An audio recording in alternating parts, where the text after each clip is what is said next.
parents wonder if autism is genetic, and that's often what we're told, and we just don't know anything else. So let's talk about genes and what they really are and how they can become affected. So first of all, we all have genes, right? Genes are simply a blueprint, like an architectural blueprint. We're born with one. And this blueprint then is given to us at conception, way before birth, right? Right at conception, before birth. So this blueprint is then being affected by different things, such as environmental toxins outside of the mom. She's being exposed to other toxins while she's pregnant, the things she was exposed to prior for her whole life, because things accumulate in our bodies, these toxins or other pathogenic exposure she had.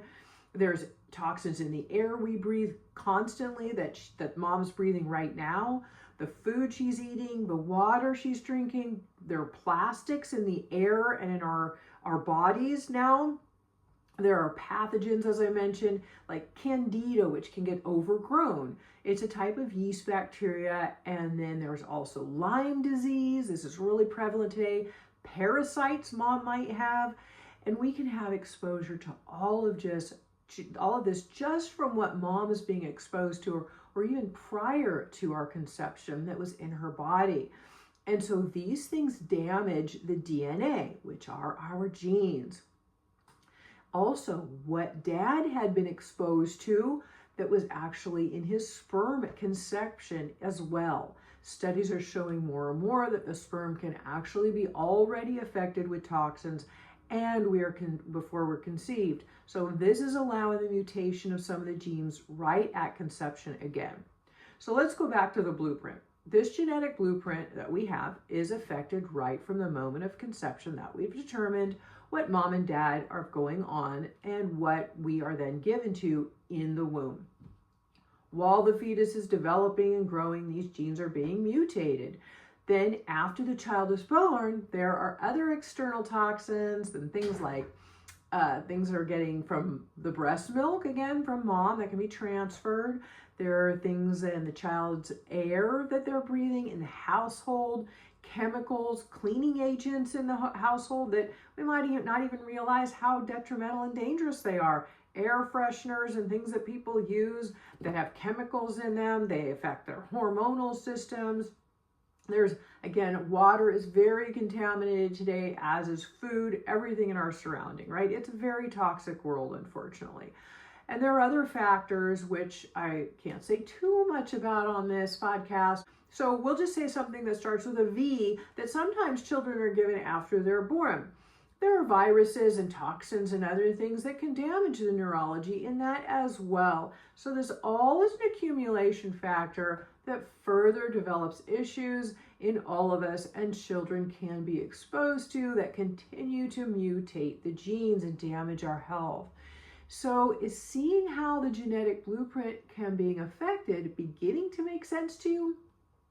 This is common and easier to see when you notice that the same set of parents who have more than one child may have one with autism, but the other child does not. So why is that, right? If it was genetic, then every child should have autism, right? It would just make sense, especially if one of the parents maybe has autism, then why don't both of the kids have autism? Because genes are a blueprint and we are all born with our own blueprint. And how those genes were affected, what kind of toxic exposure they were affected by, when the toxic exposure came into. So we think if it was fully genetic, only then there would be many more people, like back in the 1950s, that had it. In the 1950s, 1 in 10,000 people were diagnosed with autism. Today, it's 1 in 30. This is a tremendous difference between then and now. And let's be clear, this is not due to better diagnosis today.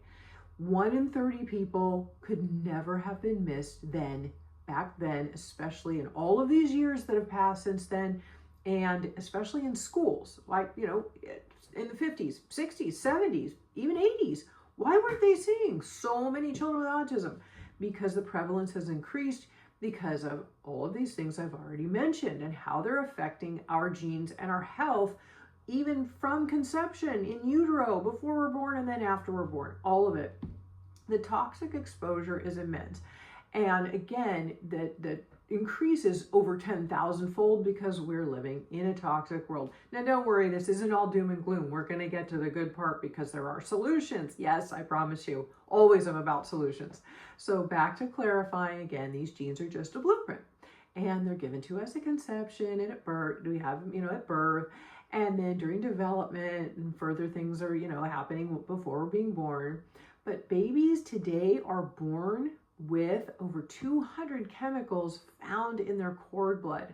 Now, this is insane. I mean, 200 chemicals in their cord blood at birth, plastics, heavy metal toxins. I mean, the list goes on. And this is an astonishing fact. This toxic exposure, the pathogens and infections and all these other things causing the genes in our body to mutate. So now the good news. We're going to talk a little bit first about epigenetics. If you haven't heard that word yet, epigenetics is the science of how genetics can be changed by our environment, whether it be from toxins, pathogens, physical or emotional trauma. And Dr. Bruce Lipton, he's a cellular biologist and world-renowned expert of epigenetics, tells us that only 1% of disease is caused by genetics. 99% is due to environmental factors. And I have interviewed Dr. Bruce Lipton in my podcast episode number 122, which I will also link to in the show notes for you to listen to. He's a brilliant man. Dr. Lipton has clarified how these genes are affected, but then we ask, what happens when we have these genes that are now defective and they're not working properly? We end up with issues like autism. Now the question arises, can autism be recovered from if these genes have been damaged? Is there a way to repair them? And I'm here to tell you, yes, there is. In epigenetics, we know that genes can be damaged, but they can also be repaired. We need to clear the toxic exposure from our bodies, have a full detoxification that's done properly and safely and naturally. We need to get the right nutrition in and have the right diet. This also means removing the damaging toxins from our homes and reducing our exposure to a very minimum as best we can, and removing harmful foods is an important part of this.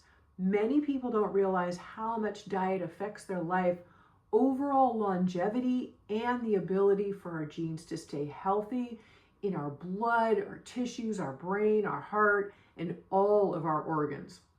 The liver is your organ of detoxification, and your kidneys also help filter out toxins more. They're often and almost always congested in babies at birth now. Adults are all full of toxins, and you can see a distended upper belly, which is sometimes people will even have really thin legs that their whole body isn't fat, but their stomach is really distended. That is gut dysbiosis, and then it's distended liver, which means they're very, very toxic. Toxins are wreaking havoc in our immune system and our hormonal systems. Autoimmune issues are rampant today, as are, again, hormonal issues for people. All of these things are dependent on nutritional intake as well as toxic exposure. So we start with the bad foods. They're the first thing to eliminate. It's the easiest thing that you have the most control of. I know everybody gets very emotional about their food, but you really, really need to pay attention to this. Food and diet do matter. There are so many studies, so much research, and do it for yourself and see how you feel for yourself. It's obvious. You can get my free food guide at autismcheatsheet.com, which notes the top 7 foods that are most inflammatory and damaging that you want to eliminate. And I explain in that diet, in that as well, why you want to eliminate each of those foods, what makes them so bad. And I'm also going to link to the food guide in the show notes for you again at episode 211. And that's just the beginning, because a good diet is crucial to stop eating the bad foods that are damaging your genes and your child's genes and overall health. by creating inflammation and damaging the gut lining and adding toxins and wreaking more havoc on the immune system, we need nutrition from good foods. Now, make sure you're getting plenty of cruciferous vegetables, organic poultry, grass-fed and finished beef, line-caught fish. You want organic and healthy food. You do not want to be eating commercial pesticide-ridden products with hormones and antibiotics added to them. You don't want to be eating bad fats because they actually deplete our system and weaken us. And our brain is 60% fat. So we have to be able to give it not only the good nutrition it needs without the bad, but we also want good fats in the diet to help the brain. Now, a couple of good fats are extra virgin, cold pressed, organic olive oil, and coconut oil is also very good. These are all very important. A whole nutritional overtake. We need to make sure we understand the importance of that, we don't take this so lightly because it's so important. There are a lot of studies, again, available to prove this, but I encourage you to just do it for yourself and feel the difference. People sometimes say, it doesn't really matter that much, but it really, really does. Then there's the more toxic exposure, and you've got to detoxify naturally and safely, like I do in my program that I teach, not with drugs. I can help you detoxify your child naturally and safely and without dangerous drugs if you want my help. Your child doesn't need to have dangerous drugs that have side effects or work short term or for whatever they're doing, but don't help long term. It's ridiculous. I see this happen all the time. These are short-term fixes usually that people are given, and you need to have something that works long-term, and you need to be patient when you're doing it too. This doesn't happen overnight. It takes time, but if you're doing the right things, you can clear up the pathogens in the body naturally and the infections and the toxicity. And then, we're able to have more results and reality for long term. I have many free resources on my website for you at naturallyrecoveringautism.com. It's loaded with them. But I know a lot of people want help, so I have my membership program, and I can teach this to you step by step in the program if that is something you're interested in and you want more help with it. I'm tired of watching everybody just get led astray down the wrong path, not to get the right resources they need. So I've developed my program, and if you're interested in it, then you can watch my free webinar where I walk you through the 4-stage process I help families with every day in my program and how I can help you too. I will link to it in the show notes at naturallyrecoveringautism.com/211 so you can go learn about it there.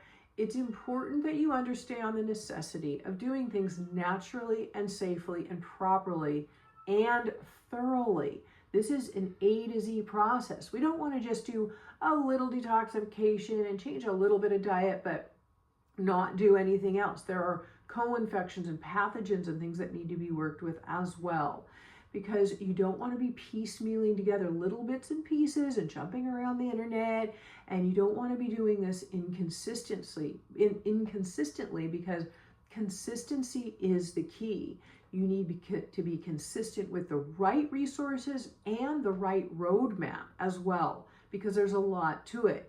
When you begin to detoxify yourself and your child, you will likely have what's called die-off reactions, where the body is trying to eliminate the toxins faster than your body can keep up with them, especially extremely toxic children with autism. So there's a process to doing this, and it must be done slowly with a lot of support. There are some natural supplements, toxin binders, and things we want in place to help support the body, because as you detoxify, it will be releasing the toxins from the cells and things to try and get rid of them and out of the body. Well, if you don't have additional support in place, your child can get much worse, and you can feel awful in the process. So you don't want to be just piecemealing this and not having support in place. It's very important. Proper detoxification can take up to a year, 2 years, 3 years, 4 years. We say autism recovery for optimum results takes about 4 years, and that's with the right roadmap and support in place. But isn't it worth it? I mean, those 4 years are going to go by anyway. So why are you spending so much time and money on things that don't work because you don't know what to do? This is not your fault. That was my story too. I know there's a lot of blame that parents get with their children with autism, saying, but I'm clearly here to tell you it is not your fault. It is simply that you have not had the right resources. You've had a lack of them in the past, and somebody you were working with did not know what they were doing or how to do it thoroughly. The definition of recovery is to regain health. And knowing that autism is not a mental illness, it's biological. So a lot of times when I say that, people say, well, what do you mean by biological? Well, I mean that the biology affects these genes in our tissues, in our blood, in our organs. Our whole being is affected, and so much affected by the toxins in our environment today, and by bad foods and toxins in our air and water and everything else. We need to clear them out properly, but we're continually having exposure. We also have infections we carry, and the kids get them. So these all inflame the brain and damage genes. That is biology, the genetics, the inflammation in the body, the biological problems that are happening from the toxic exposure and the infections, right?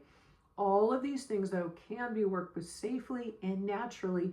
And then we're going to go back to epigenetics again, because how do we work with these safely and naturally? And what do? These genes can actually start repairing themselves.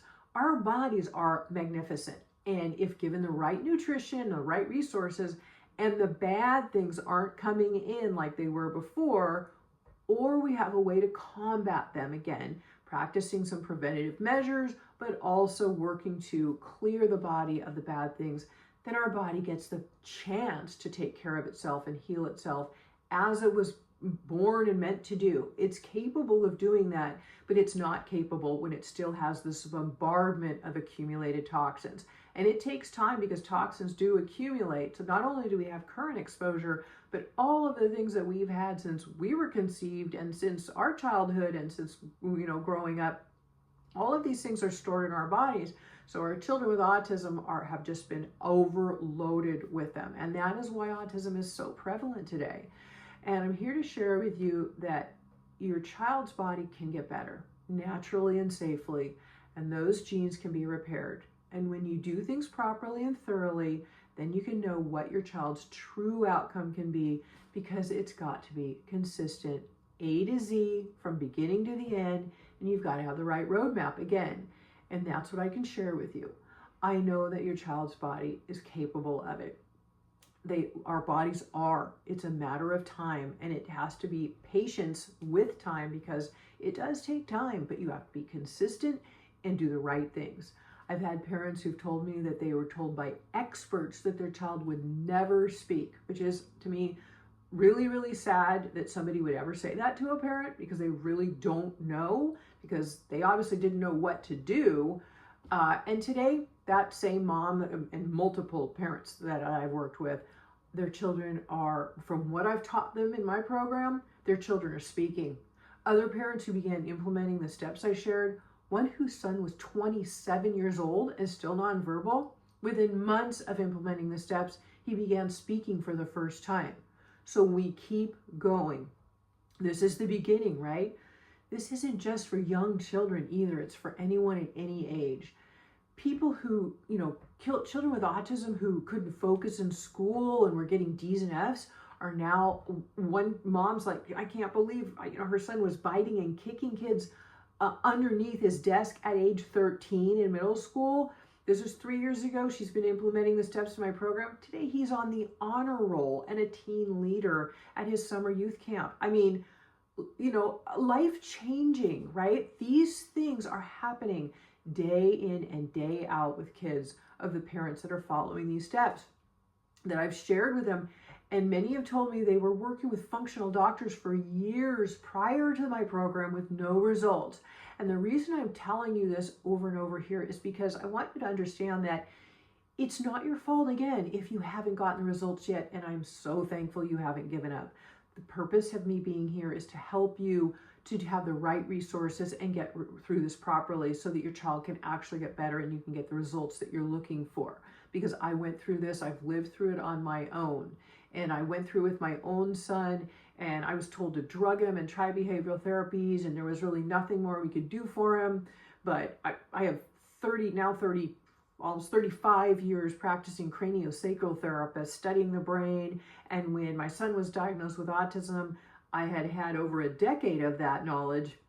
Now, today I have 18 years of autism research under my belt because it took me a decade to get my son better, but I was determined. I was tired of listening to these doctors and therapists tell me to drug him, and there really wasn't more we could do. And I thought, this is what parents are getting?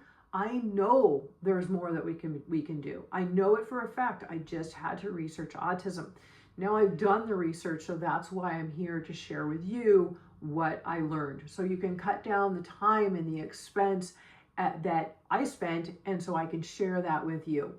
And it's so important to understand. Again, it's not an overnight fix. I'm very clear about that. But when the right nutritional resources are done, the right detoxification, and the right way to clear all the pathogens and infections that are also contributing, they're causing the inflammation on the brain, the internal organs, disrupting the immune system.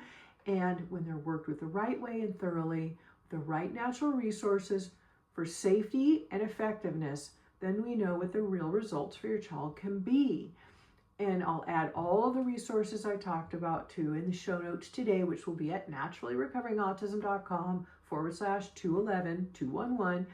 And I want you to get the results for your child that you deserve, because you're working so hard, but likely not seeing the results that you hope for yet. And you've been spending so much time and money, and our kids just keep getting older.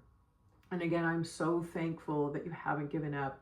The fact that you're here listening to this right now proves that. You're a committed parent who's committed to your child's best possible outcome, whatever that may be, so they can live life to their full potential and be so much happier and healthier than they are right now.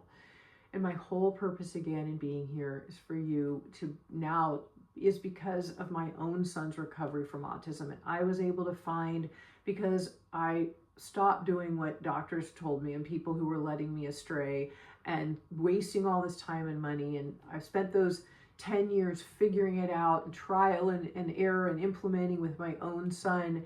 And today my son's symptoms are gone. Now, I always say the definition of recovery is to regain health, but when those symptoms go away, what do we call it? Also, maybe your child will keep their autism diagnosis, and that is absolutely fine. It is not the goal here. The real goal is to help them get to their full potential, whatever that may be for their unique individuality. And we want to know what that is for your child. Is it improved speech or full ability to speak when they never could before? Or improved focus and learning to be able to be happy and calm and relaxed, social, have friends, be independent someday? Every child, again, is unique in their needs. So I encourage you to keep going and help them live that life they deserve. And so they can share their gifts with the world, because we know how brilliant our kids are. This is what I wanted for my own son, and I was able to achieve it. And now I take my 18 years of autism research and my years as a craniosacral therapist studying the brain, and I wrap it up and give it to you. So I hope this has been really, really helpful for you in understanding how these things can happen for our children and how they can actually be repaired and reversed, and what healing the biology and natural recovery means, and how the process can be done and why it can be done.